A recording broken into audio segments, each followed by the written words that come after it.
Buenas tardes, soy Gonzalo San Martín. Los voy a acompañar hoy día en una nueva actividad de la asociación. La Asociación de Ingenieros Civiles Estructurales de Chile, AICE, les da la bienvenida a este nuevo encuentro. Esta vez con un nuevo conversatorio junto a nuestros invitados. Este es un conversatorio bien especial porque vamos a tratar un tema que es bastante diferente a lo que se trata y tiene que ver con ingeniería, pero está orientado, digamos, a algo que es un poquito más actual y que yo creo que nos compete a todos estar informados de esto. El conversatorio de hoy es Avances para un futuro sostenible. En los últimos años hemos visto un cambio acelerado, tanto en nuestro entorno como en el avance tecnológico. Vemos como el cambio climático, el agotamiento de los recursos naturales, las migraciones y otros fenómenos socionaturales han ido transformando los estándares requeridos para el desarrollo de la infraestructura. Como Asociación de Ingenieros Civiles Estructurales, nos sentimos con la obligación de contribuir en la difusión del estado del arte en esta materia, entendiendo la importancia de incorporar estos conocimientos en el desarrollo de nuestra profesión.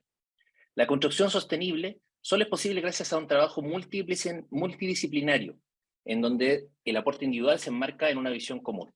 Conceptos como Ley de Responsabilidad Extendida del Productor o RCD, Residuos de Construcción y Demolición, son cada vez más habituales. Las normas que rigen nuestros diseños comienzan a incorporar requerimientos enfocados en sostenibilidad y sustentabilidad.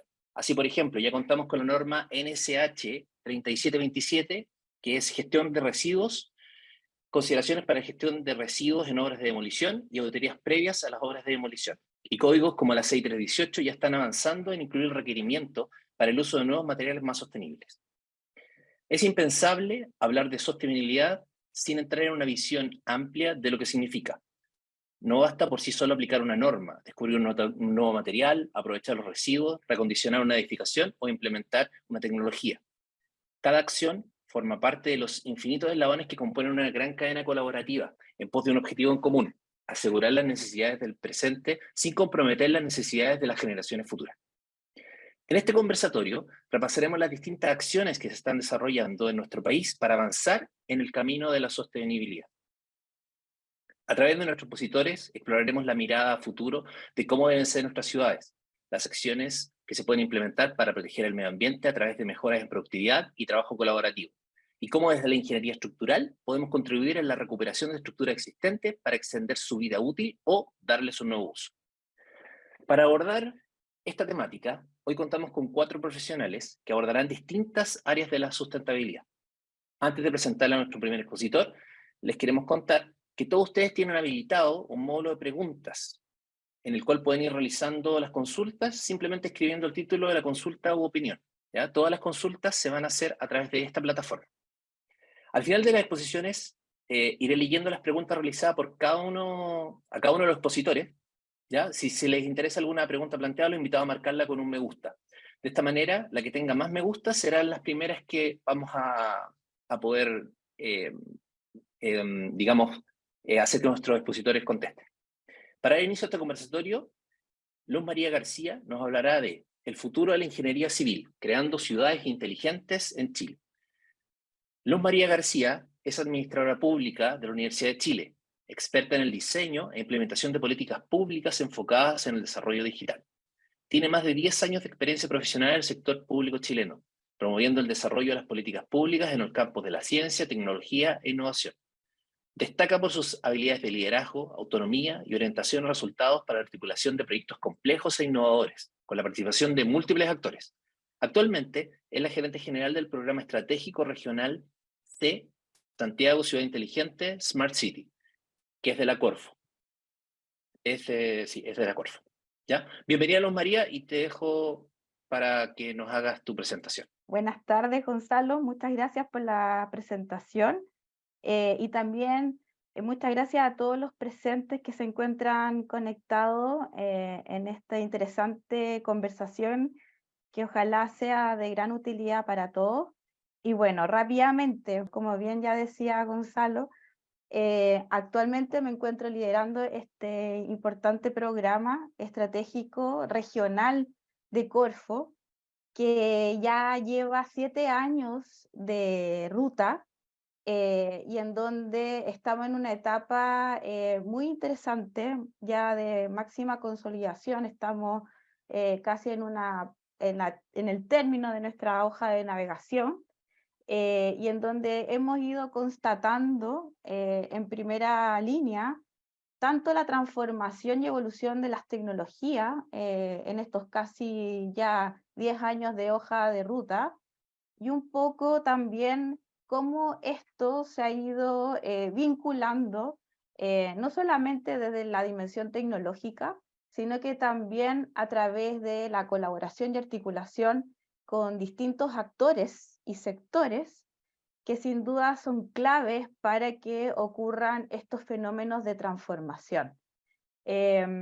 Importante que sean siempre vistas estas acciones, estas visiones, como acciones que tienen que ir hacia un encadenamiento, una lógica eslabonada y de plena colaboración y articulación. Un poco lo que decía también en la introducción que escuchaba atentamente que entregaba Gonzalo y que me hace mucho sentido y repercute rápidamente un poco con los elementos que yo ya les estoy proyectando de lo que es ese Santiago, tanto su visión y su propuesta de valor.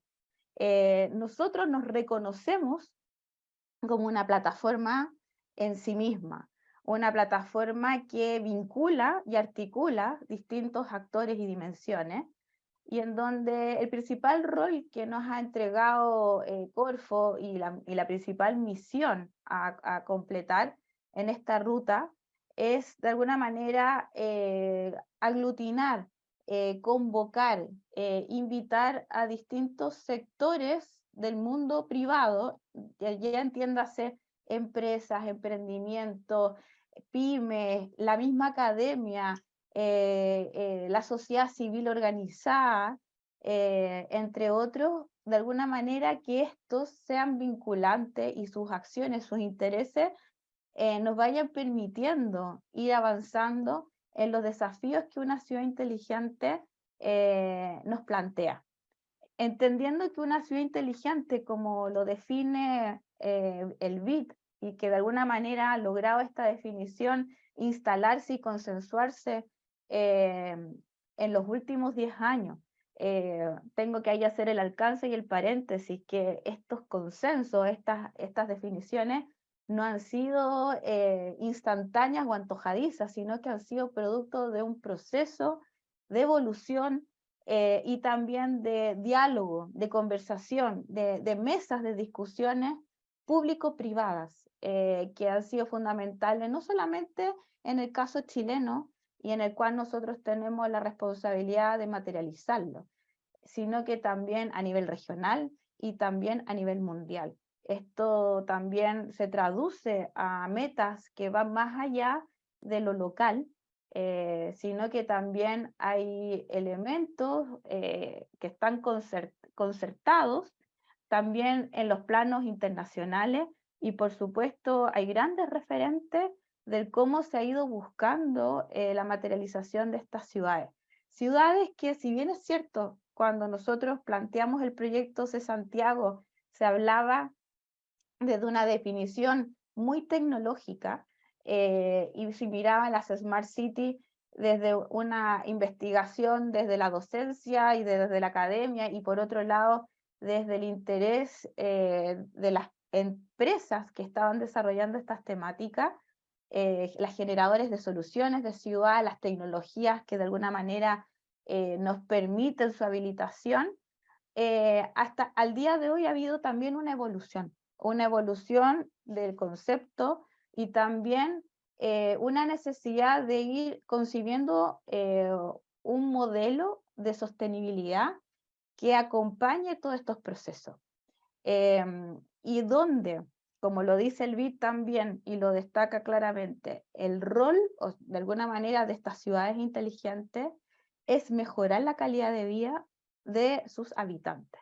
Habitantes que no solamente son ciudadanos, son vecinos, sino que también habitantes que son actores que de alguna manera impactan el desarrollo económico y productivo de nuestros territorios, plus país, plus nación. Es decir, es de alguna manera transformando sosteniblemente nuestros territorios, nuestras ciudades, con elementos de inteligencia, sin duda eso también contribuye a un modelo de sostenibilidad que finalmente generan ciertas garantías mínimas de base para ir entregando elementos conscientes y reales hacia lo que sean las generaciones del presente, pero también lo que se viene hacia el futuro.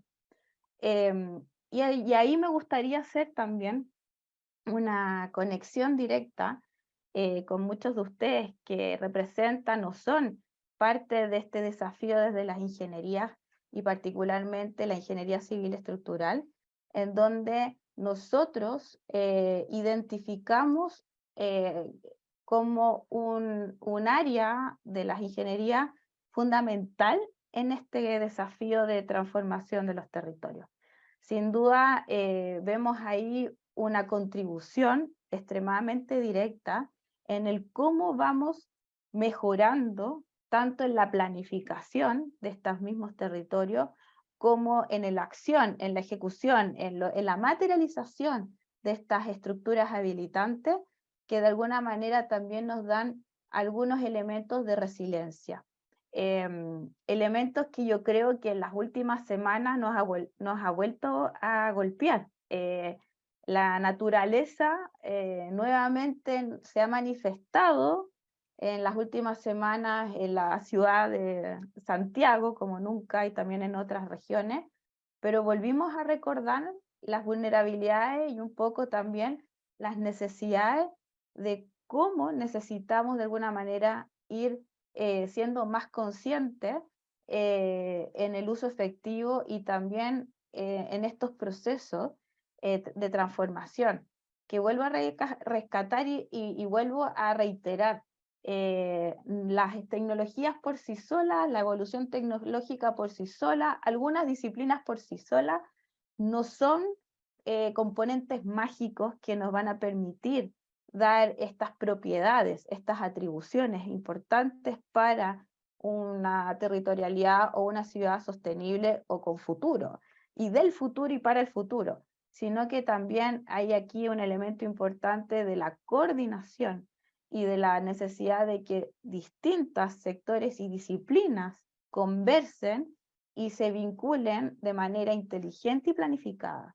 Y ahí donde nosotros sin duda vemos una oportunidad muy concreta de roles como los que pueden ejercer ustedes desde su disciplina para ayudarnos a ir materializando esta misión y visión y propuesta de valor. Y en donde sin duda hay elementos en estos minutos a disposición, no solamente desde lo tecnológico, sino que también de ciertos elementos que destacan y de alguna manera han puesto en una dimensión como ejemplo a seguir de ciertos procesos que sin duda esta disciplina ha desarrollado en el tiempo por distintas situaciones que no hemos visto embestido por los fenómenos también de la naturaleza. Es así como nosotros vamos de alguna manera concibiendo este modelo y esta ejecución planificada y racionalizada. Contarles que sin duda nosotros permanentemente en este proceso vamos identificando fenómenos que de alguna manera son referentes para ir abordando desde esta mirada de tejido de integración y de colaboración. Vamos mirando casos de éxito internacionales importantes como las ciudades de Barcelona, Ámsterdam, Singapur, pero no me gustaría dejar fuera también de dejar de mencionar ciudades de nuestra propia región, de Latinoamérica, que también están haciendo grandes esfuerzos. Por ejemplo, en Bogotá, en Colombia, en México, también esfuerzos que se han hecho en Buenos Aires, que sin duda también a nosotros nos obliga y de alguna manera nos desafía permanentemente para ir rápidamente ir colaborándonos y trabajando en una lógica de alianza LATAM para ojalá en conjunto ir acercándonos a ciertos estándares y parámetros que estas ciudades, por ejemplo, que ahora ustedes están visualizando, nos van marcando la pauta. Y en donde sin duda vemos grandes oportunidades, en donde tenemos que hacer muchos esfuerzos todavía en este ánimo público-privado para ir haciendo un despliegue, un escalamiento mucho más efectivo, más allá de ejercicios de pilotaje y trabajos focalizados en algunos puntos de la región, sino que también el desafío es cómo esto lo vamos expandiendo, lo vamos en el fondo haciendo crecer más allá del urbano, que es un desafío que tenemos muy presente desde el programa, dejar de tener la frontera entre lo urbano y lo rural, entendiendo que ya el territorio también ha ido transformándose y desbordando en el tiempo por distintos fenómenos de crecimiento y de demanda o de ocupación, incluso habitacional. Y en ese sentido, cómo vamos de alguna manera esas brechas, esos grandes desafíos, tratando de solucionarlo y tomando como referente ejemplos concretos como los que ustedes están visualizando, desde cómo Barcelona ha hecho posible una participación muy activa de su ciudadanía en la co-construcción y co-creación de una ciudad mucho más inteligente, en donde se van incorporando tecnologías que no solamente iluminan, sino que también permiten desde la sensorización ir entregando datos que van permitiendo una mejor toma de decisión, sobre todo desde los que ejecutan las políticas públicas de los territorios y las ciudades, y que eso de alguna manera no solamente reduce brechas, sino que también responde satisfactoriamente a las demandas ciudadanas y va reduciendo en un porcentaje importante percepciones de frustración y de falta de atención. Por otro lado, también hemos estado muy atentos a cómo se va avanzando en lo que es la sostenibilidad basada en una revolución energética, cómo María, quedan tres finalmente minutos. podemos avanzar en esta capacidad matricial para tener una mejor sostenibilidad a partir de una incorporación de nuevas energías, particularmente renovables, y por otro lado, cómo vamos mejorando todo lo que es la movilidad, transformando el concepto y quizás el paradigma de la movilidad tradicional hacia una micromovilidad, y por otro lado elementos críticos como los que hemos vivido años anteriores de una sequía importante, y cómo vamos a partir de ese aprendizaje generando innovación inteligente para ir reduciendo esas problemáticas. Y para ir un poco también ya cerrando, por otro lado, vemos las oportunidades ciertas y desafíos que esta cuarta revolución nos está presentando, y cómo tanto la ingeniería civil estructural, en conjunto con las nuevas tecnologías, la inteligencia artificial, la automatización, entre otros, nos van permitiendo un poco, y la digitalización, nos van de alguna manera mostrando el camino cierto de cómo vamos generando estos habilitadores que van a ser el chasis, el sostén de lo que es una ciudad, no solamente del hoy, sino de lo que se viene, entendiendo que las problemáticas territoriales no se van a ir minimizando, sino que al contrario se van a ir hipercomplejizando por distintas variables que estamos viviendo. Incluso la acción climática, eso nos pone un permanente desafío en una lógica permanente, y cómo esto lo vamos confrontando a través de la tecnología, la ciencia y la técnica. Quiero dejar esta última lámina de conclusión y reflexión para todos ustedes, en donde de alguna manera son tres elementos muy claros que nosotros estamos viendo cómo podemos vincular las expertices y también las capacidades de la disciplina, de las ingenierías, desde la transformación, de una ciudad del futuro, una ciudad sostenible, y por otro lado, cómo podemos ir levantando ciertos liderazgos que se han ido identificando a partir de un poco lo que yo les decía, nuestras vulnerabilidades territoriales, pero que de alguna manera nos van mostrando también como pioneros y referentes, no solamente en la región, sino que también frente a hacia otros continentes. Eso quería contarles rápidamente y bueno, aquí están nuestros contactos, muy convocados y bienvenidos todos los que estén interesados en conocer un poco más de nuestro programa y vincularse activamente a lo que estamos trabajando infructuosamente ahí y con un compromiso muy importante para ir apoyando esta transformación cierta en una región tan heterogénea y compleja como la de Santiago. Muchas Gracias, gracias, Gonzalo. Luz María, por tu presentación, muy interesante. Vamos a quedarnos con esta última imagen, ahí sale el sitio para que puedan los que interesen y quieran saber un poco más, se puedan meter a revisarlo. A continuación dejo con ustedes a Daniela Vázquez, que nos hablará de innovación, colaboración para hacer frente al cambio climático en Chile.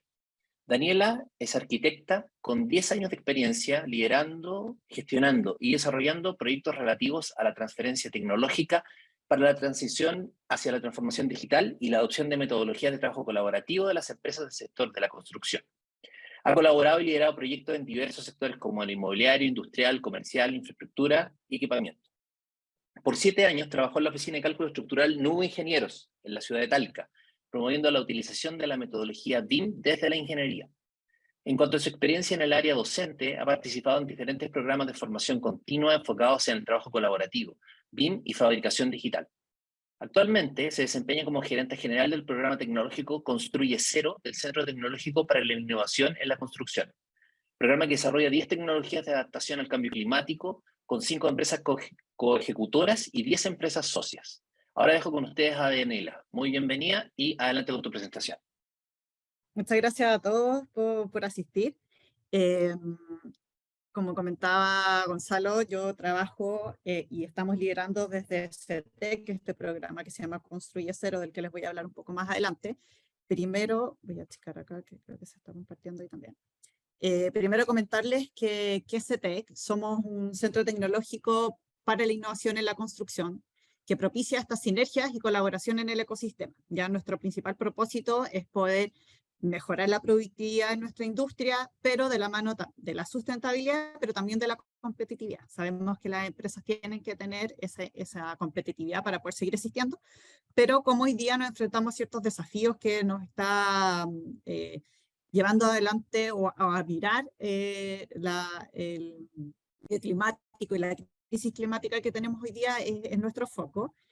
Tenemos 4 líneas de trabajo principales. La primera enfocada en la transformación digital, la industrialización y los métodos modernos de construcción industrializada, el estado del arte de las tecnologías y la sustentabilidad, que es transversal a todos estos temas anteriores. Ya, tenemos poco tiempo, así que más adelante voy a ir comentando al respecto.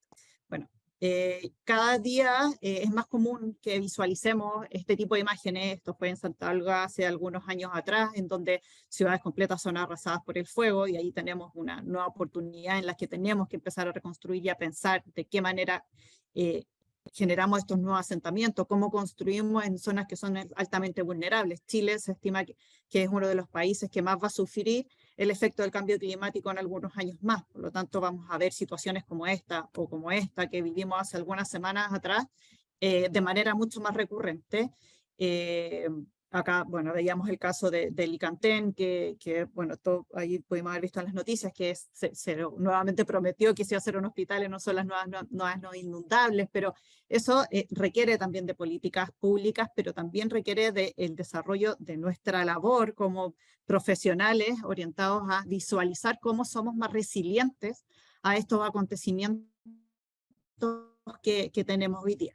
Y además, también tenemos el contexto de la crisis o la emergencia habitacional, en donde hoy día sabemos que faltan 600.000 viviendas que claro, cada vez se van incrementando en algunos casos, vamos acortando esa brecha por un lado, pero van sucediendo estos otros desastres que nos van nuevamente aumentando la cantidad de viviendas que necesitamos, y por lo tanto tenemos que construir más.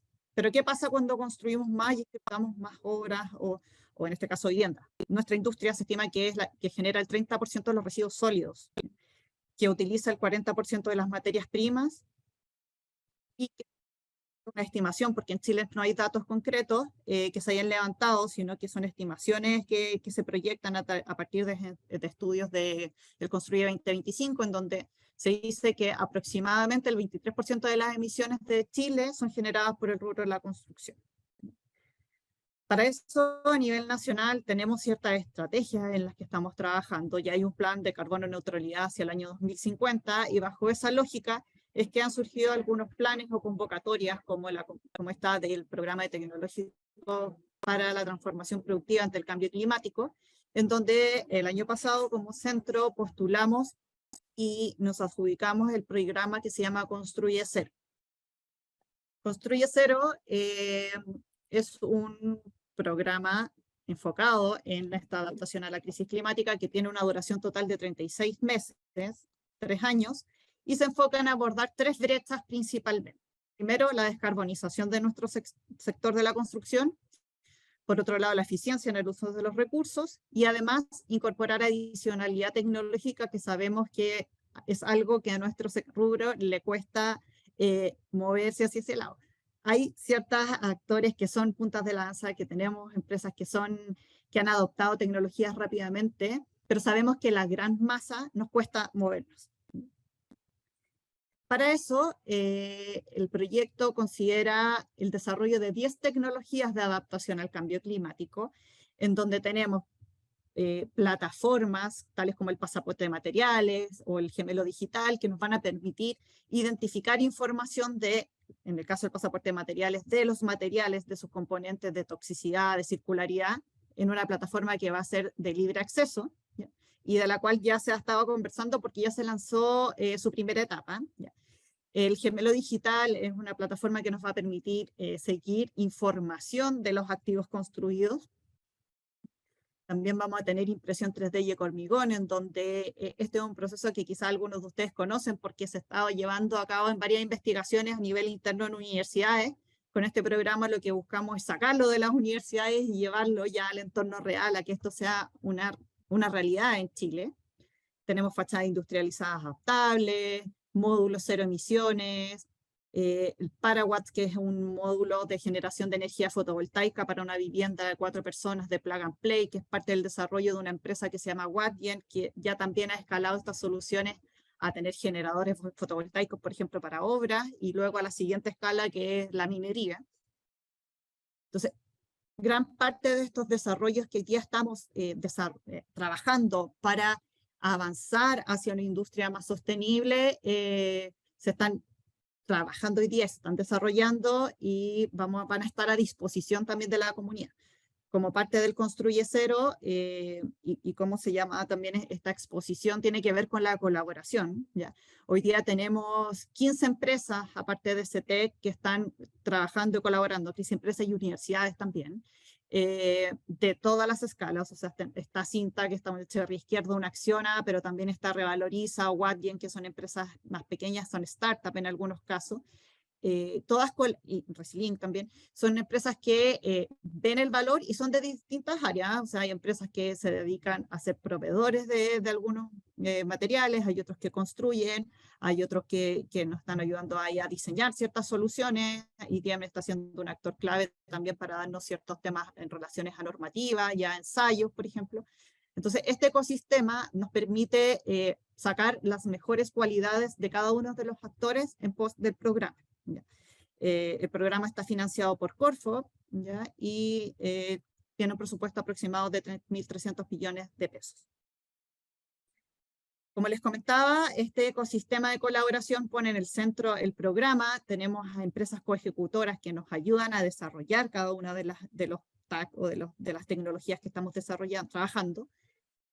También los asociados, cuando estamos en la modalidad de estos programas, normalmente los asociados están un poco más lejos, aportan recursos, pero están esperando ver los resultados, ¿ya? Y además de primera mano, obviamente. En este caso, nosotros no quisimos dejarlos tan lejos, y es por eso que hay, por ejemplo, Cinta, que está llevando adelante el tag de las fachadas industrializadas adaptables, porque es de valor para ellos y va a ser un producto que en el futuro ellos van a poder comercializar en pos de esta línea de avanzar en temas de sustentabilidad. ¿Por qué? Porque van a reducir la cantidad de residuos en terreno, porque van a ser mucho más rápidos los montajes, porque van a hacer procesos en plantas, lo que permite tener un entorno más controlado, mayor calidad, para luego desplazar esto a terreno, por ejemplo. Entonces, estas empresas ven el valor de sumarse a estas acciones y por eso los tenemos mucho más cerca que en un programa tradicional. Además, el programa considera el apoyo de asesores y expertos internacionales y también tiene interesados, empresas o ministerios o organizaciones que están mirando lo que está pasando en el programa y nosotros le estamos retroalimentando de lo que se está investigando, desarrollando y concretando. Cada uno de los proyectos que conforman el programa están enmarcados dentro de del ciclo de vida que podemos llamar de las emisiones de carbono, ¿ya? Hablamos de proyectos que abarcan todo el ciclo de vida, es decir, desde la cuna, desde cuando tenemos la extracción, el suministro de la materia prima, hasta la tumba, cuando esto se convierte en un RCD o un desecho de construcción. Pero también hay otros que se enfocan o se enmarcan en distintas etapas, distintas fases. Hay algunos que entran en fase de fabricación, otros que terminan en una fase de operación y mantenimiento, no continúan. Pero gran parte de ellos, como vemos acá, también nos ayudan a hacer esta circularidad, o sea, a tratar de medir cómo se comportan algunos de los materiales durante todo el ciclo de vida y en vez de que exista una tumba, vuelva a ser cuna. Y en ese sentido, el programa también tiene 8 retos orientados a temas de energía, de eficiencia hídrica, de CO2, de reducción de CO2, economía circular, los métodos modernos de construcción industrializada, la medición y reportería, cómo hacemos, tomamos información con data, ¿ya? Y no de la tincada, sino que con información concreta, ¿ya? Entonces ustedes saben mucho. Y la digitalización de la información. Para generar esta sinergia, o sea, cuando hablamos de los equipos, también hablamos de que cada uno de los equipos tiene más de una empresa, en algunos casos asociados, desarrollando los proyectos, y a su vez estos proyectos tienen temáticas en común, por lo tanto también se cruzan los proyectos entre sí y se van estableciendo relaciones en el conjunto del programa. No solamente un equipo no trabaja solo en su tag, sino que colabora con el resto, da referencias al resto.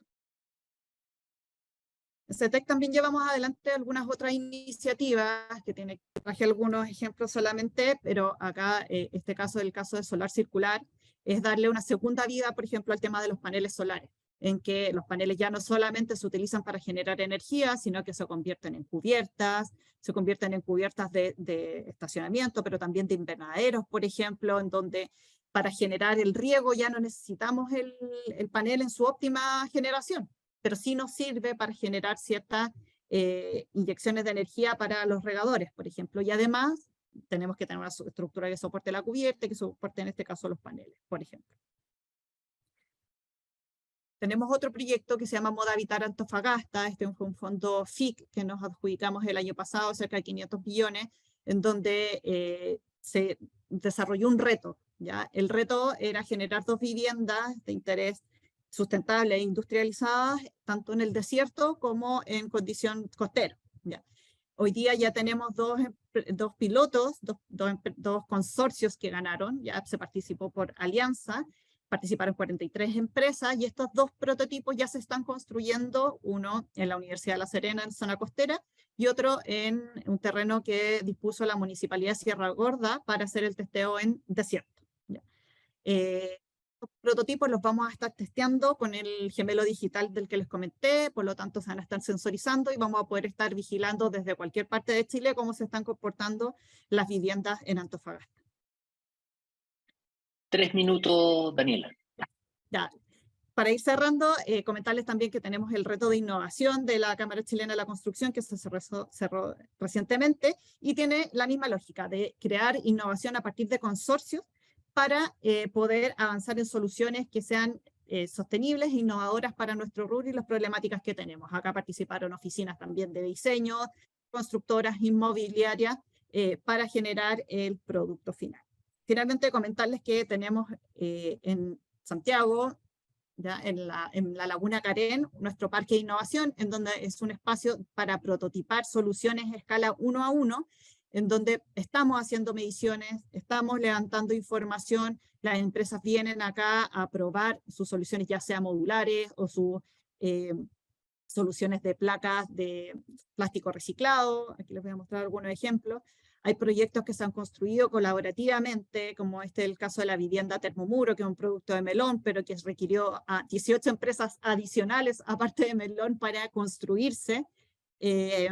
Y todo ese trabajo colaborativo se desarrolla en mesas de trabajo en donde los actores participan constantemente dando sus ideas. Este caso es el del espacio colaborativo Walmix Prelos, en donde tuvimos un desafío en la utilización de vigas prefabricadas de gran dimensión, estarán de 30 centímetros de alto, para muros que estaban ocupando fibra.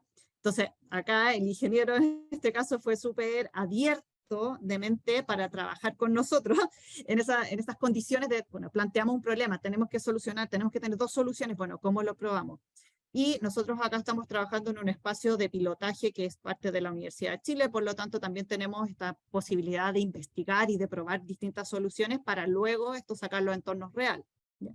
Hay otras empresas que han probado distintas soluciones, como el módulo plegable de Volcomódulo, módulos que llegan completo y que se montan en 1 hora o 2 horas en terreno, módulos como Baumax que llegan las piezas, los elementos separados y luego se montan en terreno. Y productos que tienen que ver con otras soluciones ya más de materialidad, como las palmetas fotocatalizadoras, que por medio de la acción del sol degradan los gases de efecto invernadero, techos verdes, generación fotovoltaica. Este es el generador solar del que les comentaba anteriormente. Con este se construyó la vivienda Termomuro. Entonces podemos tener opciones limpias para construir hoy en día. Empresas que van a prototipar cómo están haciendo los montajes, ¿ya?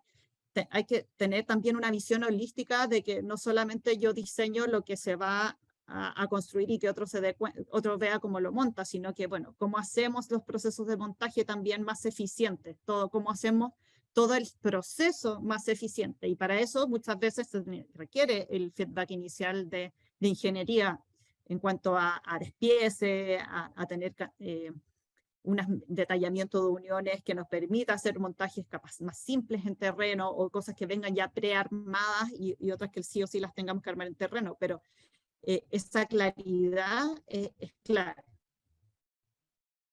para avanzar en estas soluciones. Y bueno, acá el gemelo digital, algunos de los sensores que ya estamos utilizando en el parque, y ya el día 3 de agosto vamos a tener un workshop en el que vamos a estar trabajando los métodos modernos de construcción industrializada. Está dirigido a profesionales como usted, porque vamos a estar hablando sobre las armaduras prefabricadas como un método moderno que permite optimizar la construcción, algunas de las faenas en terreno. Así que están todos invitados a que se puedan registrar y nos puedan acompañar en el Parque de Innovación y puedan también allá hacer una visita a todos los prototipos que yo les presenté. Bueno, y solo para concluir, una reflexión final pensando en que los desafíos hoy día son múltiples para todos nosotros, arquitectos, ingenieros, constructores, etcétera, pero también las oportunidades. Está de nuestro lado cómo las tomamos y cómo enfrentamos nuestra profesión para darle una vuelta a lo que hoy día nos afecta como humanidad, que es poder mantener este planeta vivo. Bien, eso por mi parte. Muchas gracias, Daniela, por tu interesante presentación. La verdad es que creo que tu reflexión del final es súper atingente a un poco lo que está pasando, y hoy día conversábamos en alguna reunión que es importante ir viendo cómo seguimos hacia adelante. Si pensamos que las cosas se van a seguir haciendo como se hacían hace 10 años, estamos totalmente mal. La cosa hay que empezar a cambiar, hay que empezar a abrir un poquito la mente, empezar a pensar, a ser creativo, y creo que lo que mostraste va un poco en esa línea, así que te agradecemos por tu presentación. Les recuerdo nuevamente hacer sus preguntas en los módulos, ¿ya? El módulo pregunta y respuesta. para que sean respondidas al final de todas las presentaciones. ¿Ya? El módulo ya está abierto, así que pueden hacerlo. Siguiendo con este conversatorio, dejo con usted a Francisco Bartolomé, quien dictará la charla Recondicionamiento Estructural Palacio Pereira. Francisco se desempeña como ingeniero en B&B Ingeniería Limitada, sociedad fundada en el año 1990 por su padre Pedro Bartolomé Bachelet, ingeniero civil. En esta empresa se desempeña como ingeniero. Ha ofrecido desde sus inicios servicios a clientes públicos y privados, desarrollando proyectos de ingeniería estructural en área habitacional, comercial, industrial e institucional, con más de 2.000 proyectos realizados. La empresa se convirtió en revisor estructural de primera categoría del MIMBU el año 2003. Su participación en proyectos de diversa envergadura a lo largo de todo el país la ha convertido en una empresa líder en el mercado. Bienvenido, Francisco, y adelante con tu presentación. Muchas gracias, Gonzalo, y buenas tardes a todos. Me pidieron que les conversara acerca del recondicionamiento estructural del Palacio Pereira. Coloqué ahí como subtítulo Equilibrio entre preservación y habilitación, puesto que fue uno de los conceptos que más se tocó durante la concepción de la consultoría. El Palacio Pereira es un edificio ubicado en las calles San Martín con Huérfano, en el centro de Santiago, que tiene en su ala principal 2 pisos y está estructurado en base a muros de albañilería de 60 centímetros de espesor, con entrepisos de madera y cerchas de madera en el cielo con algunos elementos de acero en zonas bastante singulares. Es un edificio que se proyectó por el arquitecto francés Lucien Henao en el año 1872 para Luis Pereira, quien era senador de la República. Lucien, el arquitecto, fue también quien proyectó la Casa Central de la Universidad de Chile y el edificio del Congreso Nacional en Santiago. El edificio tiene una composición neoclásica bastante común, con un emplazamiento típico para la época, pero incorpora un par de elementos que eran bastante innovadores para nuestro país en esa era, que es un crucero y un transepto. Eso generaba dentro del edificio una especie de vida pública, digamos, con fachadas al interior del crucero y el transepto muy similares a las fachadas que daban a la calle, y estos elementos entonces organizaban la vida interior de los espacios principales de primer piso. A fines de la década de los 70, el Palacio Pereira fue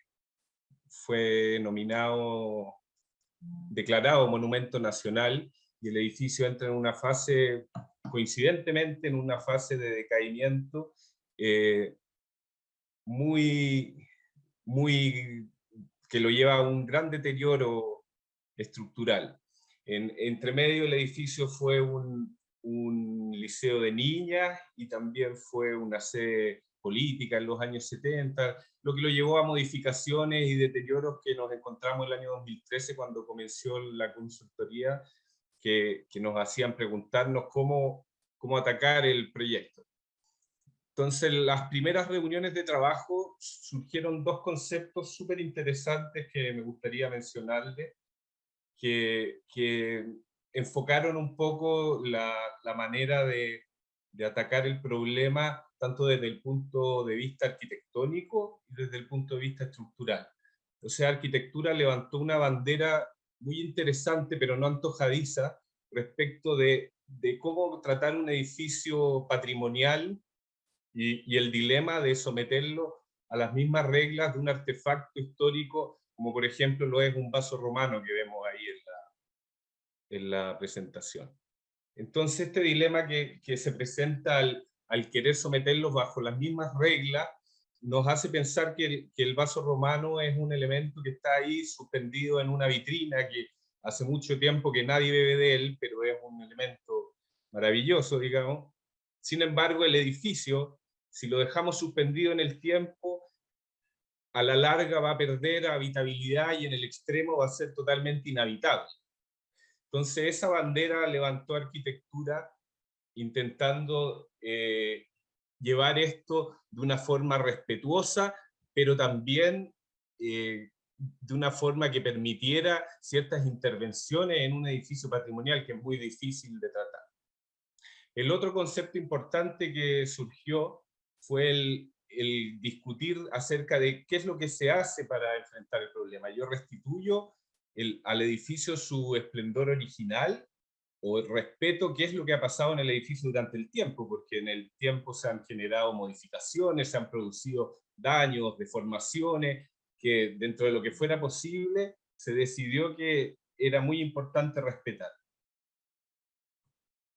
Entonces los desafíos que nos presentó dentro de la práctica estructural principalmente se tenían que ver con una aplicabilidad muy limitada de normas en nuestro país, y en los métodos convencionales que en general no tratan adecuadamente el comportamiento y la seguridad estructural de las construcciones antiguas. Por otro lado, el cumplimiento forzado de ciertas normas sísmicas y geotécnicas nos tendía a llevar a medidas que a menudo iban a ser drásticas e innecesarias para una estructura como esta. Entonces hubo que tratar esto de una manera muy criteriosa, desde el punto de vista nuestro, por nuestro revisor estructural, que era la oficina de IEC Ingeniería, y frente a la gente del MOB, que era nuestra contraparte. Ahí les coloco un texto que es bien interesante, que tiene que ver con que un planteamiento excesivamente conservador no es adecuado la mayoría de las veces en la estructura histórica, en las que un intento forzado de mejorar la capacidad puede conducir a una pérdida del material cultural y a cambios importantes en la concepción original de la estructura.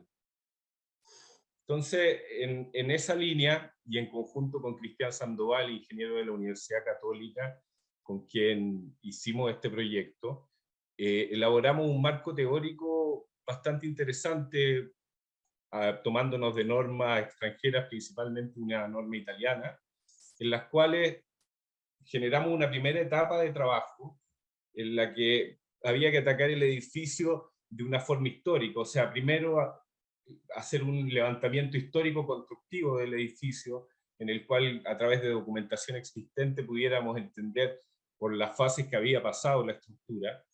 Luego tener una inspección del estado actual del edificio, ya sea visual o un poco más profunda, ojalá con métodos no destructivos, de cuál es el nivel de daño y del estado de la estructura.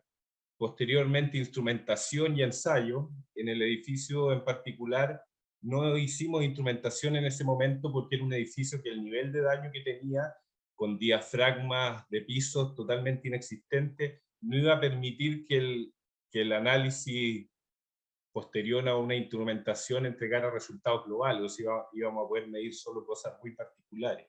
Sin embargo, se hicieron ensayos muy interesantes, como por ejemplo se ensayó al corte la albañilería original del edificio, dado que en el primer piso arquitectura necesitaba programáticamente abrir un vano, se cortó ese vano lateralmente y se colocó un gato en una dimensión de 2 metros de altura, estaba cortado en 2 por 1, y se colocó el gato al medio, por lo tanto se generaron 2 planos de corte diagonal con un gato, y se pudo medir resistencia al corte con carga axial real del muro. Y finalmente el modelamiento estructural, que no pareciera natural, digamos, que en una estructura como esta, la modelación estructural debe sí o sí validarse respecto de ensayos o calibrarse respecto de ensayos y situaciones reales del edificio, cosa que pudimos hacer en este proyecto. Entonces, en la etapa de diagnóstico estructural, que es esta primera etapa que estoy comentando, se realizó la hipótesis de que para el terremoto del 27F, o sea, no sé si lo dije, pero el 2013 más o menos comenzamos la consultoría, pocos años después del terremoto. Entonces, la hipótesis fue que el edificio se encontraba sin sus diafragmas de piso ni techo, y por lo tanto, entonces se realizó un modelo de manera de estudiar qué es lo que pasaba con sus modos principales de vibrar y cómo se relacionaba esto con el daño observado. Para eso se realizó un modelo en un software llamado Diana, un software holandés que lo manejaba Cristian Sandoval con algunos alumnos de él. Entonces se realizó un modelo de elementos finitos y realizamos un análisis no lineal, con lo que primeramente hicimos un análisis modal, en el cual a través de este análisis modal se pudo obtener la caracterización de los daños y contrastar con lo que se veía en terreno. O sea, aquí en las figuras les muestro algunas fachadas, los daños observados cuando llegamos al edificio, los daños que podía predecir el software, y luego además se pudo, a través del ensayo que se hizo de corte, se pudo calibrar también el ensayo, lo modelamos en el software, y de esa forma pudimos validar de aún mejor manera nuestros modelos, porque realmente si uno no calibra estos modelos, no sabe bien para dónde va la micro, como decimos nosotros. Es muy importante poder calibrar modelos, ya sea con instrumentación, mediciones, o bien con caracterización de los materiales y validarlos con los análisis.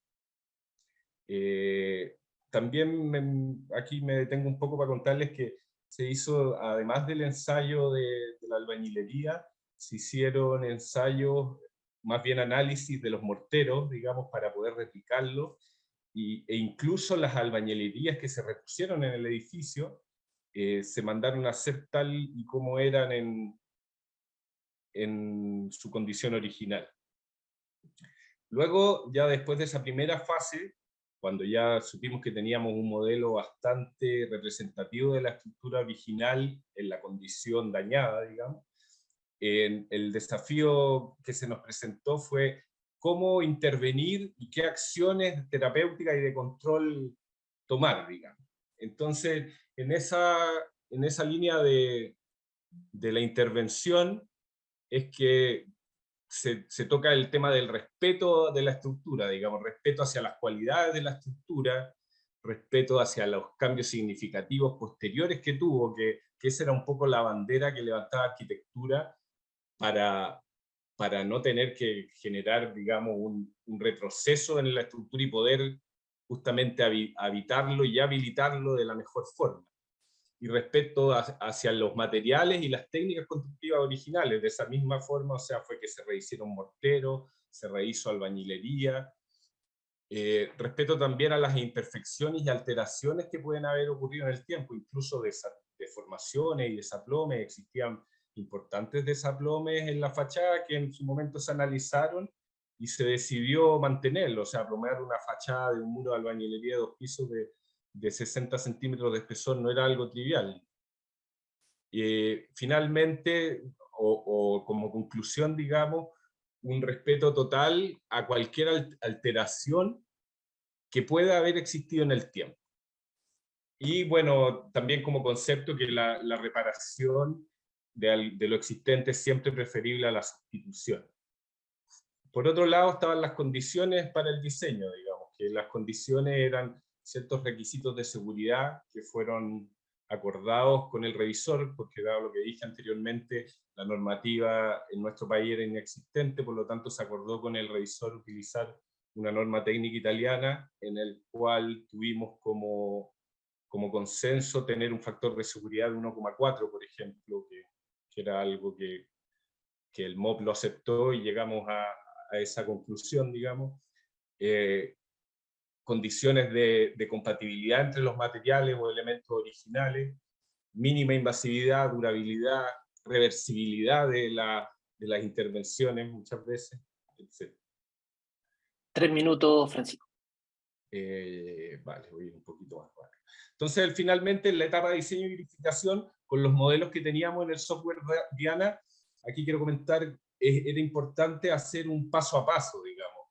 Es súper importante en estas estructuras patrimoniales y en estos proyectos de restauración no aplicar reparaciones o refuerzos así a diestra y siniestra, sino que hacer un análisis paso a paso de manera de hacer lo justo y necesario. Entonces, ¿qué fue lo que se hizo primero? Se restituyeron diafragmas y se consideró el monolitismo del material y las conexiones, que era lo que se iba a restituir en terreno con las reparaciones, y resultó que existían cortes que estaban totalmente excedidos respecto de la capacidad que se había medido en terreno. Por lo tanto, luego se propuso una reparación que eran bastidores de acero en los vanos existentes, unos bastidores que quedaban dentro del espesor, eran solo 20 centímetros de ancho, un bastidor de 10 milímetros de acero, el cual le entregaba ductilidad y resistencia a la estructura. Entonces, con esa nueva condición, se llegó a que cumplíamos este factor de seguridad de 1,4 en el corte el cual habíamos acordado. Eso es más o menos lo que se hizo, como les digo, como cosa novedosa en ese momento, porque hoy día, hablando con el diario del lunes, porque ya existe la norma 3389, digamos, hoy día es mucho más sencillo atacarlo. En ese momento estábamos bastante en pañales, existía un comité de la norma 3389 en ese instante. Sin embargo, hay cosas que nosotros hicimos que incluso no quedaron en la norma, que parecen muy interesantes, que es como lo que les comenté anteriormente, que es justamente calibrar los modelos. O sea, parece de perogrullo que el modelo tenga que calibrarlo con la acción y con los resultados reales de la estructura, porque de lo contrario, todas las decisiones que uno toma en el camino pueden ir por un lado equivocado. Pero desgraciadamente eso no quedó en la norma. Aquí les muestro una imagen de los detalles estructurales que hicimos de las medidas de refuerzo, digamos, la restitución de diafragmas de entrepiso, que se generó con losetas de hormigón de 8 centímetros sobre los envigados existentes, que en algunos casos hubo que reemplazar elementos, en otros hubo que reforzar elementos de madera con vigas paralelas, etc. Por otro lado está la restitución del diafragma de techo y el afianzamiento de los antetechos, que estaban bastante fracturados. Y finalmente los bastidores de aceros dentro de todos los marcos que se ven aquí en la foto. En ese gran marco de fachada se ve la colocación de este bastidor de acero. Y ahí se ve en el cielo las vigas de acero, o sea, de hormigón, que se colocaron pegadas a muro para poder establecer un diafragma. Hoy en día Cristiana ha seguido haciendo estudios en el edificio, ha logrado instrumentarlo, ha podido establecer que lo que en su momento establecimos como diafragmas rígidos no se comportan como tales, se comportan semirrígidos a flexibles, sin embargo logran distribuir las cargas de mucho mejor forma de lo que el edificio era en su condición en que lo encontramos al inicio de la consultoría. Y ahí termino. Les dejo la inquietud si quieren ver fotos del edificio terminado, que en realidad es muy vanguardista lo que se hizo en nuestro país, digamos, desde el punto de vista de restauración y rehabilitación. Muchas gracias, Francisco, por tu interesante presentación. Vamos a cobrarte la palabra con las fotos para ver cómo quedó el palacio. Ahora los dejo con nuestra última presentación a cargo de Matías Uve, que nos hablará de la nueva versión de la ACI 369, requisitos para la evaluación sísmica y rehabilitación de edificios. Matías Uve es ingeniero civil estructural y magíster en ciencias de la Pontificia Universidad Católica de Chile. Recibió el grado de doctor de la Universidad de California, Berkeley, en 2009 e ingresó a la PUC, donde realiza docencia e investigación en hormigón armado, ingeniería sísmica e ingeniería de puentes. Ha dirigido y participado en numerosos proyectos de investigación y ha graduado a un significativo número de estudiantes de magíster y doctorado. Desde el 2012 participa como investigador en el Centro de Investigación para la Gestión Integrada del Riesgo de Desastre, CIGIDEN, y fue director de pregrado de la Escuela de Ingeniería desde el año 2018 al año 2022. En junio de 2023 fue nombrado director del Centro de Innovación del Hormigón de la Universidad Católica. Ha publicado más de 35 artículos en revistas indexadas y más de 60 artículos en conferencias internacionales. Matías participa en los comités de la norma NSH 430 de diseño de hormigón armado, NSH 403 de diseño sísmico de edificios y en el comité de diseño sísmico basado en el desempeño. Internacionalmente, Matías participa en el subcomité 318D del Building Requirement for Structural Concrete y en el comité 369 Seismic Repair and Rehabilitation del American Concrete Institute de Estados Unidos. Finalmente, pertenece al comité editorial de la revista internacional Journal of Earthquake Engineering. Dejo con ustedes a Matías. Muy bienvenido, Matías. Muchas gracias, Gonzalo, y muchas gracias a la Asociación de Ingenieros Civiles Estructurales. También, bueno, agradecer a todos los charlistas que acaban de presentar antes que yo, bien interesantes y muy distintas todas las presentaciones. Lo que les voy a contar un poco tiene que ver con la actualización del código ACI 369 del American Concrete Institute, donde me ha tocado participar en el periodo de la última revisión, y cómo eso se relaciona con el tema de la sustentabilidad que estamos conversando, y la sostenibilidad. Entonces, como introducción, cuando se piensa en la sostenibilidad, para poder mejorarla en las edificaciones, es necesario pensar esto a todo nivel, ¿no? Desde el diseño, al momento de diseñar la estructura, cómo se construye, con qué tipo de materiales, con qué método, y después en la operación, digamos, toda la vida útil, ¿no? Cuando uno calcula la huella de carbono o distintos aspectos de la sostenibilidad, no es posible hacerlo solamente un elemento, sino que lo importante es considerar, ojalá, toda la vida útil. En ese sentido, lo que les voy a comentar hoy día son un poquito los esfuerzos que ha hecho el American Concrete Institute de Estados Unidos, donde me ha tocado la suerte de participar. Está realizando dos acciones que se relacionan directamente con la sostenibilidad. Algo lo mencionó Gonzalo al principio.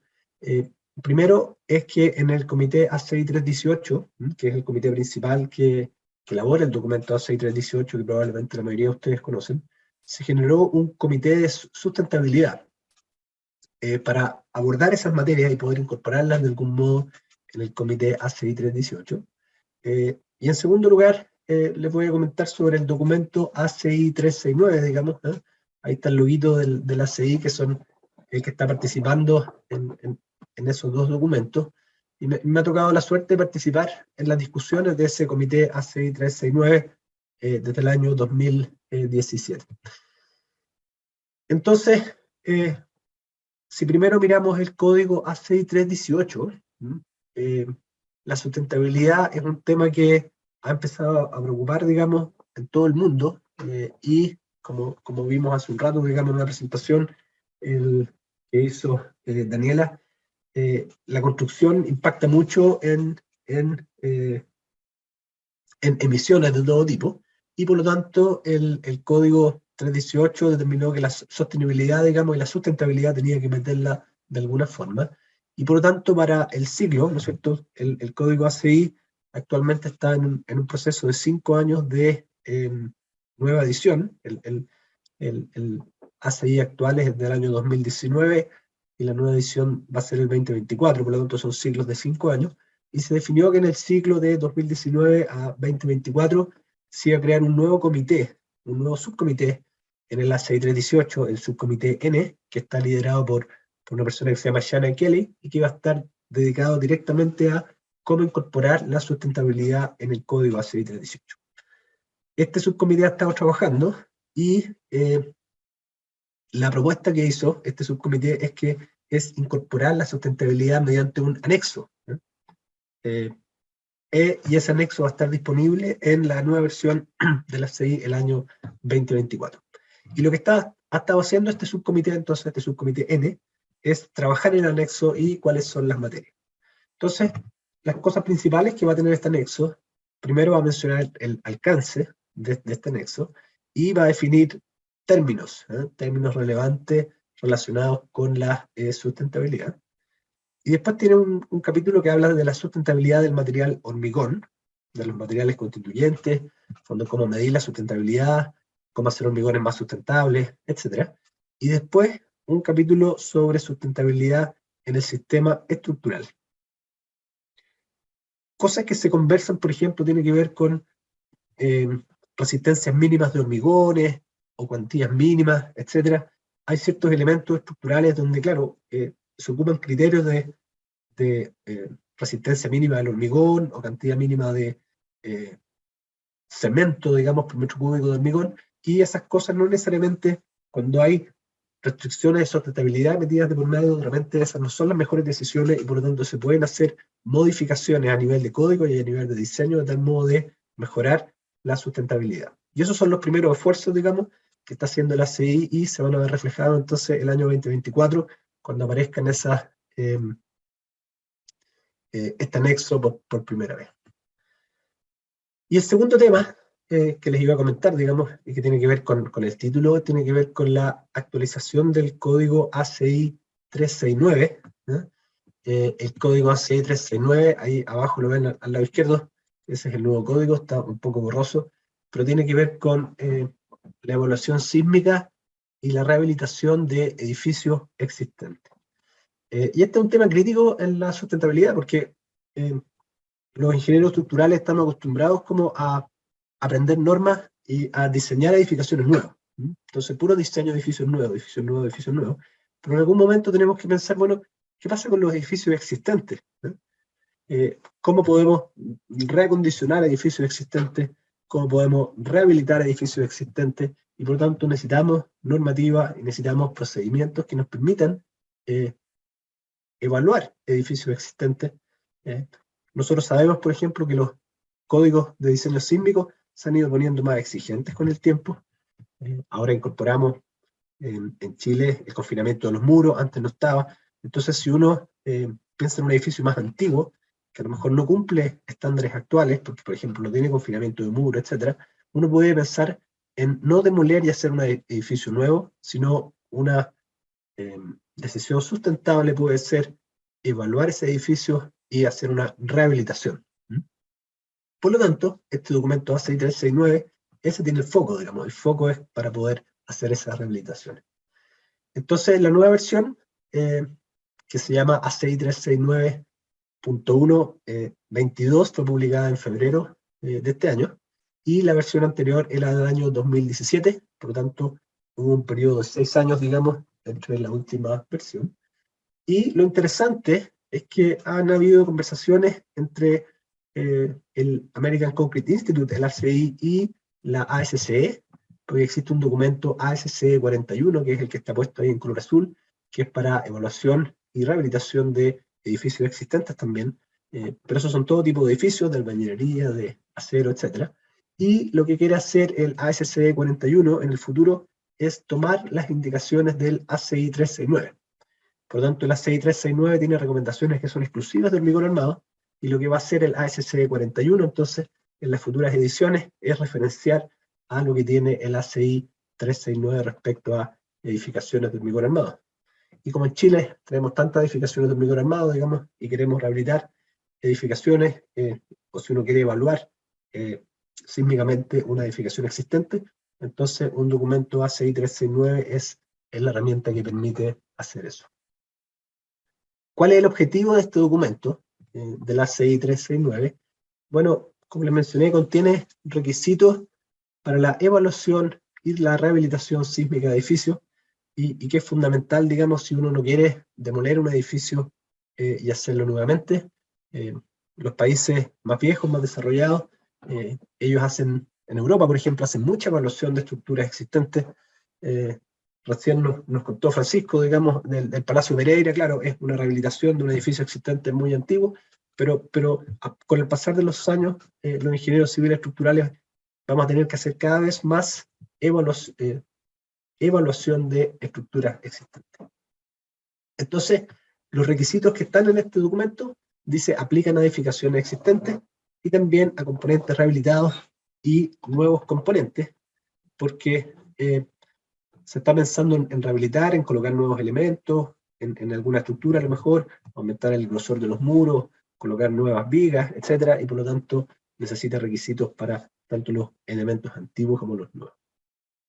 Este documento ACI 369, para los que son familiarizados con el ACSE 41, está pensado para usarse en conjunto, o sea, el ACI 369 no es un documento independiente, requiere el ASCE 41, porque, por ejemplo, el ASCE 41 contiene los requisitos de modelación para el análisis sísmico.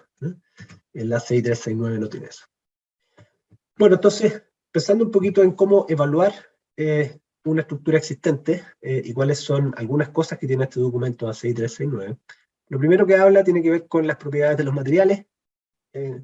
Para poder evaluar un edificio existente se necesita saber cuál es la resistencia del hormigón y del acero, y dice el documento que se deben obtener de los planos o especificaciones de construcción.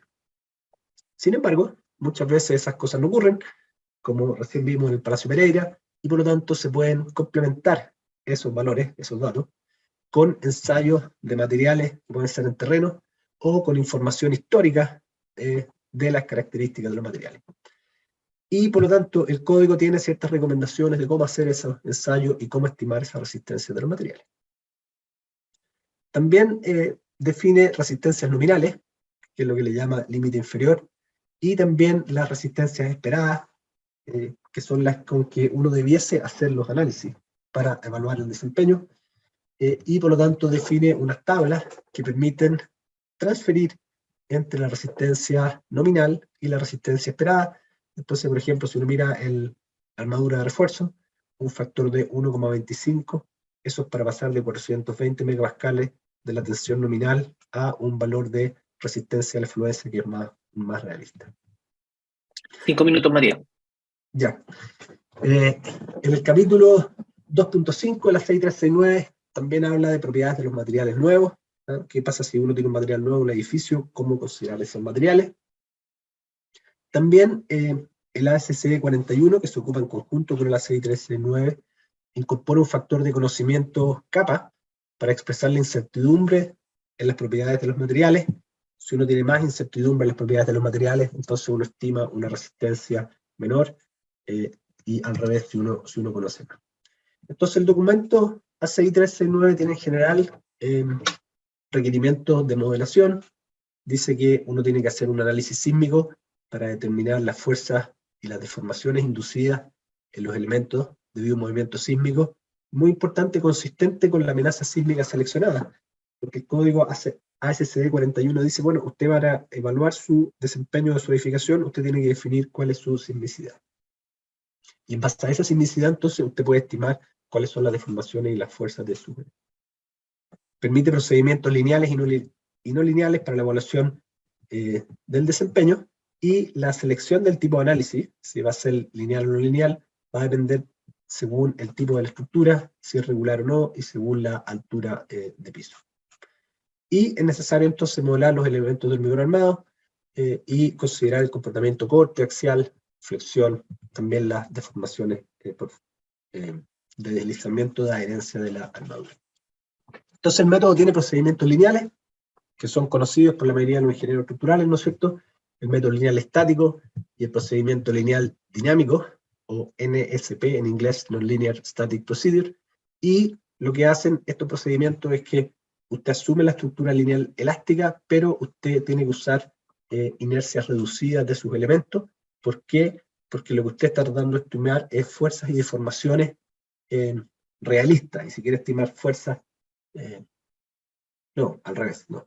Usted tiene fuerzas y deformaciones con sus inercias reducidas, y lo que usted está tratando de estimar es que está tratando de estimar los máximos desplazamientos que tendrá la estructura durante un sismo, y por eso entonces usted tiene que usar las inercias reducidas. Y claro, y las fuerzas, cuando usted verifica las fuerzas, después tiene que hacer usar un factor para poder calcular la fuerza. Entonces, muy importante lo que tiene es que propone rigideces efectivas para hacer modelos que son lineales y para hacer modelos no lineales. Entonces, propone ahí tablas donde en la nueva versión del año 2022 se incorporan nuevas inercias efectivas para modelar losas, diafragmas, etc. En los procedimientos no lineales, propone entonces recomendaciones para modelar las relaciones constitutivas, relaciones fuerza-deformación, y muy importante en la versión del 2022, propone relaciones histeréticas para poder simular el comportamiento cíclico de los materiales si alguien hace un modelo numérico. Muy importante, esto también es nuevo, incorpora una tabla de rigidez efectiva para modelos no lineales. Si bien los modelos no lineales consideran la fluencia y el comportamiento no lineal de los materiales, sin embargo las rigideces iniciales las calcula de manera lineal, y por lo tanto recomiendo usar inercias efectivas para eso.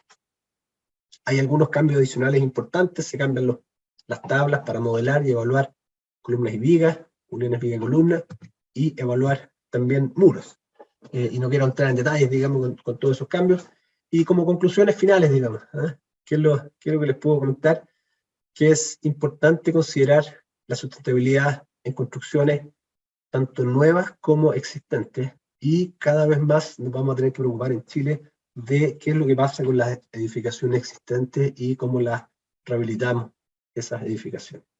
Entonces, para el diseño de edificaciones nuevas, el ACI 318, en la versión 24, tendrá un apéndice, un anexo nuevo sobre sustentabilidad. Y para evaluar y rehabilitar edificaciones existentes, muy importante, se requieren procedimientos, cosa que los ingenieros estructurales sepan cómo hacerlo. Y en ese sentido, la CI 369-22 tiene recomendaciones que son actualizadas y tienen el último estado del arte para la evaluación y rehabilitación sísmica de estructuras de hormigón armado, y esas disposiciones que tiene de hormigón armado serán consideradas en la nueva versión del ASC 41 que se va a publicar a finales de este año. En Chile tenemos que avanzar en esta normativa sobre evaluación de estructura o adoptar extranjeras. Tenemos, como mencionó Francisco, la NSH 3389 para intervención de construcciones patrimoniales y edificaciones existentes. Es la única norma que entiendo que tenemos hasta el momento, y tenemos que avanzar fuertemente entonces en cómo poder evaluar edificaciones existentes. Muchas gracias, Gonzalo. Muchas gracias, Matías, por tu presentación. Creo que es súper atingente. A medida que avanza el tiempo, efectivamente nos vamos a estar construyendo todo el rato cosas nuevas, así que es súper importante saber cómo vamos a tener que trabajar con la estructura existente. Agradecemos a todos los expositores que han participado y han hecho posible este primer conversatorio del AICE este 2023. A continuación, se va a publicar una encuesta para que la puedan, en fondo, llenar, ¿ya? Ahí apareció dentro del panel, ¿ya? Y vamos ahora a dar paso a las preguntas, ¿ya? La primera pregunta es para Luz María. Luz María, hay una pregunta que dice, dada la diversidad geográfica de Chile, que seguramente impone un desafío adicional para el desarrollo de la ciudad inteligente, ¿existe alguna iniciativa a nivel de regiones, comisiones, grupo de trabajo, planificación para la transformación de ciertos territorios, o por ahora todo se concentra en Santiago? Lamentablemente, debo declarar que efectivamente se está trabajando desde la región metropolitana, particularmente a través de este programa, en un poco ir modelando una visión, como yo se los planteaba en un principio, y siendo muy transparente con los que nos están escuchando, para que en base a aquello y desde una casi comprobación clara de que efectivamente esta colaboración que hemos estado desarrollando en los últimos años en estas alianzas público-privadas son efectivas y se logran a través de métricas muy concretas que nos establece Corfo, tienen un poco la búsqueda de que esto después escale a nivel nacional. Nosotros, particularmente como programa, estamos instando y provocando permanentemente a Corfo, en el buen sentido de la palabra, de que saltemos a ese desafío, es decir, y nosotros, particularmente a modo de iniciativas Santiago, pero desde la gerencia con su equipo, más allá de las indicaciones que nos puede dar Corfo, estamos siempre tratando de ayudar a otros territorios. Y por ejemplo, yo les puedo declarar que estamos tratando de hacer algo espejo, entre comillas, pero no desde la formalidad como nosotros estamos constituidos actualmente, con Valdivia, y también hemos hecho algunos acercamientos, quizás no con tanta fuerza como lo que se está haciendo con Valdivia, con el norte del país. Pero creemos que por algún lugar tenemos que partir, tratando de replicar estos esfuerzos que no son un poco lo que yo les declaraba, no son fáciles, entendiendo ya desde nuestra capacidad de identificación de problemáticas territoriales, la compartimentalización territorial que tenemos, que eso hace claramente una constante desafío en las acciones que estamos haciendo. Y bueno, y ahí es donde buscamos que las mismas tecnologías nos vayan ayudando a generar esa cohesión territorial, nos acompañen a ir reduciendo esa brecha y que se vaya provocando una cohesión territorial para ir abordando estas capacidades de transformación. Pero eso es lo que les puedo declarar a la fecha, pero estamos haciendo los esfuerzos. sea, no es fácil, no es fácil. Hay que entender que también recién están habiendo acciones incluso político-administrativas, territoriales, que están siendo quizás un inicio importante de estos desafíos como aliados desde lo público al nacer los gobiernos regionales. Ahí hay una ruta que nosotros también estamos trabajando, por eso preside nuestro programa actualmente el mismo gobernador de la región metropolitana, y vemos ahí una punta de lanza que podemos empezar, o un hilito que podemos empezar a tirar, y que podría ser un elemento de amplificación concreta en los próximos años, a partir también de la figura de los gobiernos regionales. Así que eso es un poco lo que también les podría transmitir. Súper, súper. Gracias, Loparia. Aquí hay una pregunta para Daniela. Daniela, aquí nos está preguntando, ¿existe actualmente alguna iniciativa para el uso del gemelo digital a nivel de la construcción de una obra gruesa? ¿Algo que esté ya funcionando en terreno?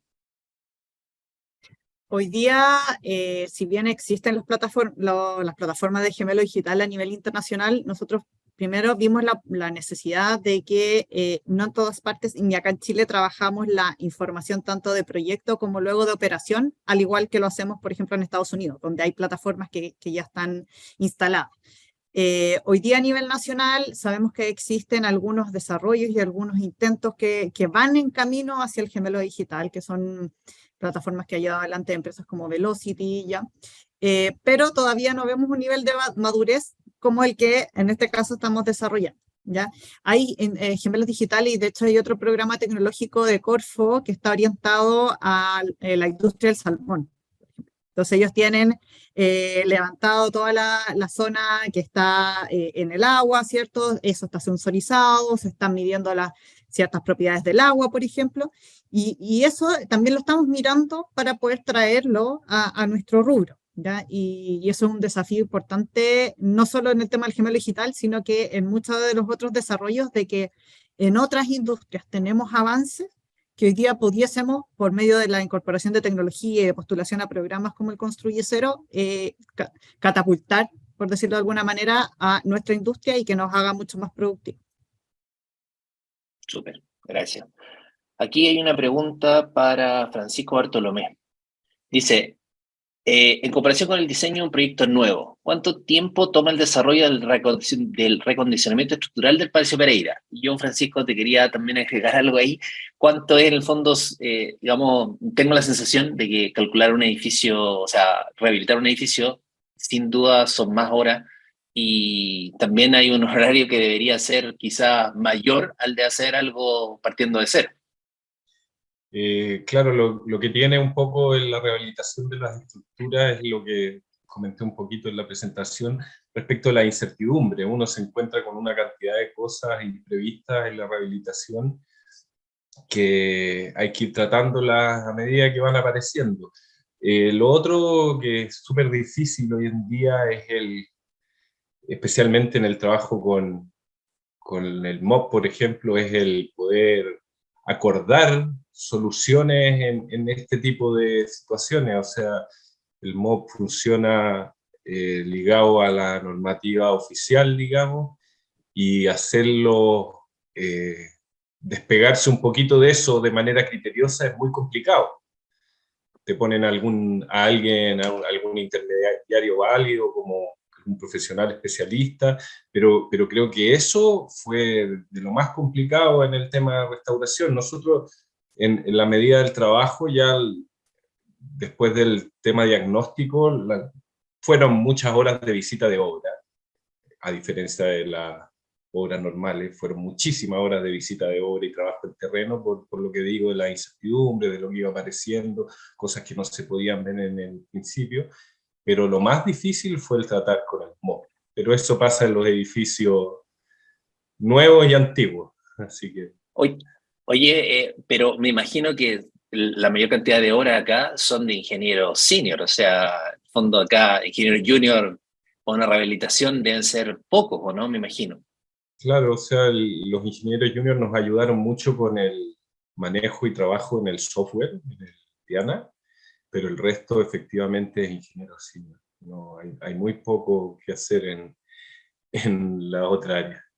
pero son obras súper entretenidas, ¿eh? Bueno, respecto a lo que tú dices, los honorarios efectivamente son más altos, pero por lo menos para nosotros hay un concepto que acuñó mi papá y que hay que saber escucharlo, porque alguna vez alguien lo malentendió, pero mi papá siempre dijo que estas obras son para darse facha, no es más que eso.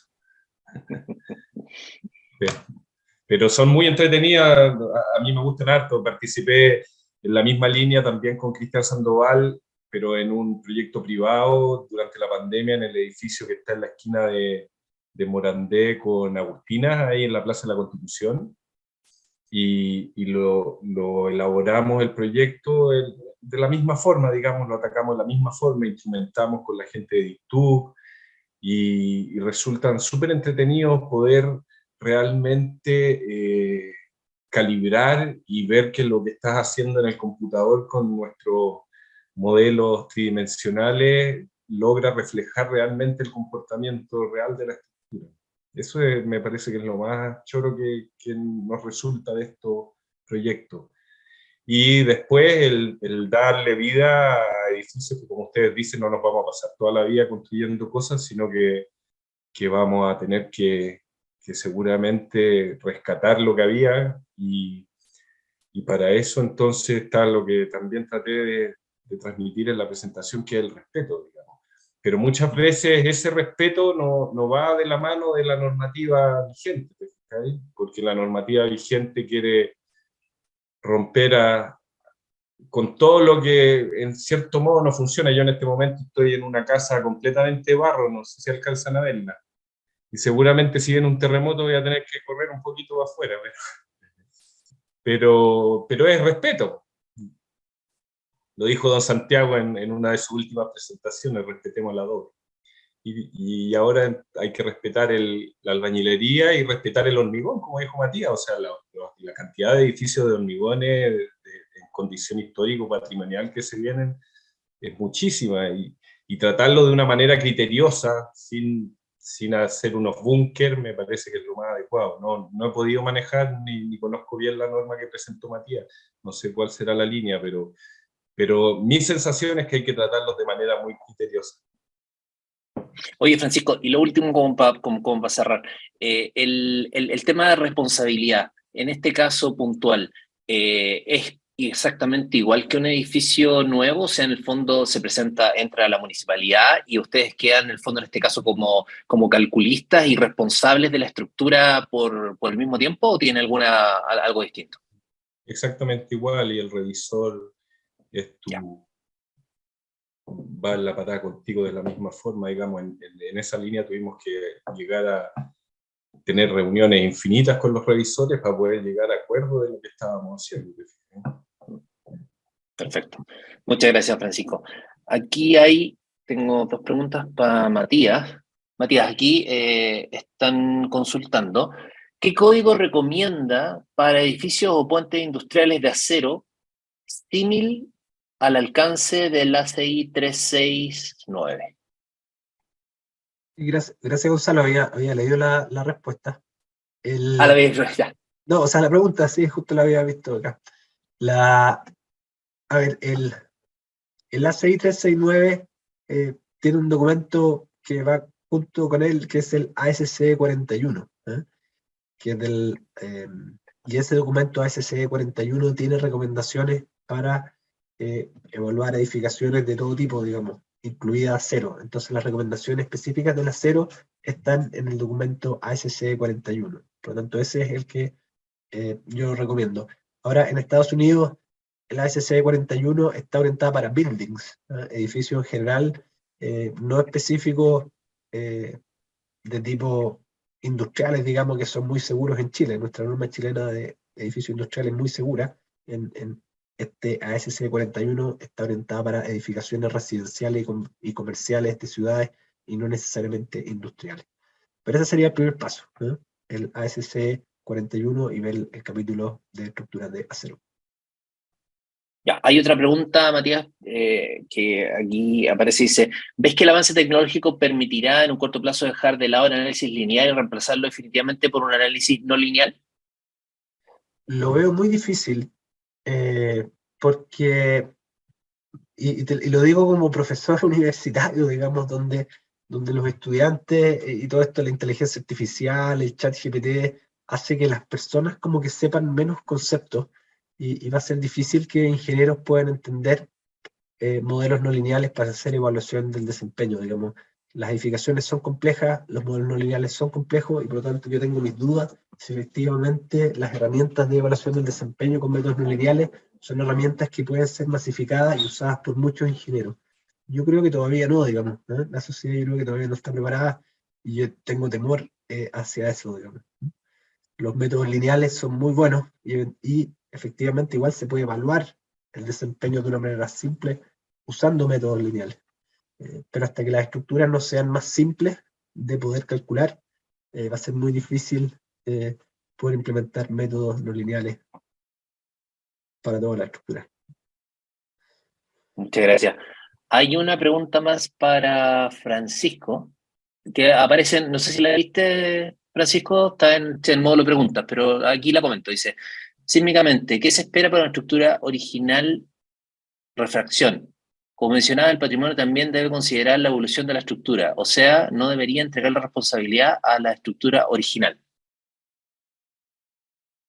Estoy un poco confundido, pero o sea, lo que se espera para la estructura refaccionada es que cumpla, digamos, los requerimientos que en el caso del Palacio, por ejemplo, se acordaron con el revisor, que era un factor de seguridad, y por lo tanto que tenga un desempeño satisfactorio frente a un evento sísmico normativo, normativo, digamos. El patrimonio también debe considerar la evolución de la estructura, o sea, no debería entregarle responsabilidad a la estructura, original. No, yo creo que en este momento la estructura original sí tiene responsabilidad. Existen ciertas ocasiones en que hemos hecho proyectos privados más pequeños, con menos importancia patrimonial, digamos, en que efectivamente hemos tomado estructuras antiguas y queda la estructura antigua como una fachada, por decirlo de alguna manera, y existe una estructura nueva que es la que se lleva todas las solicitaciones y no le entrega responsabilidad a la estructura antigua. Pero no es el caso del Palacio, o sea, el Palacio en su estructura original es la que hoy día está funcionando para las solicitaciones de diseño. Muchas gracias. Bueno, con esta pregunta damos por finalizado este conversatorio, que nos trae una interesante temática para todos los ingenieros estructurales y que claramente no podemos estar ajenos porque es lo que se viene y básicamente ya está instalado el tema de industrialización y todos los avances con todo lo que se habló y tenemos que estar un poco más al día. Nuevamente le agradecemos a Luz María García, Daniela Vázquez, Francisco Bartolomé y Matías Uve, quienes generosamente han querido compartir en este conversatorio su tiempo y su conocimiento. A continuación va a aparecer una encuesta, una breve encuesta, para que puedan, en fondo, poder contarnos cuáles son los futuros conversatorios que más, digamos, les interesaría que tengamos, ¿ya? Además, queremos agradecer a nuestros auspiciadores, BCL, Simpson Strong Tie, Siderúrgica Huachipato, Menor Hormigones, Context, ASA, Bajeva y CABE, quienes hacen posible el desarrollo de estas actividades. Nos despedimos esperando que todo esté muy bien y los dejamos invitados a seguir participando en las distintas actividades de la asociación que prepara para todos ustedes. No dejen de inscribirse en el seminario proyecto en donde podremos conocer las grandes obras y avances de la ingeniería chilena. Lo esperamos el próximo 2 de agosto en el Hotel Plaza El Bosque de las Condes. Que tengas todos una muy buena tarde y una gran semana. Y los esperamos en una nueva actividad del AICE. Hasta pronto y nos vemos luego. Que estén muy bien. Muchas gracias a todos los invitados. Muchas gracias. Chao, gracias. Muchas gracias, buena tarde. Gracias, chao.